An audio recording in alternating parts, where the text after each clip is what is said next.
காற்று வாங்க போனேன், ஒரு கவிதை வாங்கி வந்தேன்.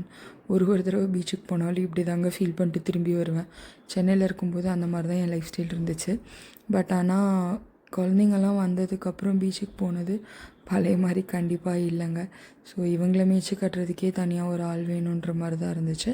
ஸோ பை என் பையன் பக்கத்தில் நிற்கிறது அவனோட அண்ணன், என் அக்கா பையன். ஸோ அக்கா வீட்டுக்கு நாங்கள் சென்னைக்கு போயிருந்தோம்னு சொன்னால, ஸோ அங்கே போயிருந்தப்போ பீச்சுக்கு போனப்போ எடுத்த சில கிளிப்பிங் தான் இது.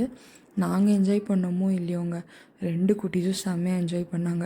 இவங்க என்ஜாய் பண்ணுறத பார்க்குறதுக்கே அவ்வளோ ஜாலியாக இருந்தது. ஸோ இவங்க 2 பேரையும் அவங்கவுங்க டேடிஸ் கிட்டே கூத்து விட்டுட்டு நானும் அக்காவும் போய் அழகாக உட்காந்து அலைய ரசிச்சுட்டு இருந்தோம். ஃப்ரீயாக உட்காந்துட்டு, அதுவும் நம்ம சிப்ளிங்ஸோடு கதை பேசுகிறதுலாம் யோசிச்சு பாருங்களேன். எப்படி ஒரு ஃபீலில் பீச்சில் உட்காந்துட்டு டேட்ஸ் 2 பேரும் குட்டீஸை மேய்ச்சாங்க. நாங்கள் 2 பேரும் பீஸ்ஃபுல்லாக என்ஜாய் பண்ணிட்டு கிளம்பிட்டோம்.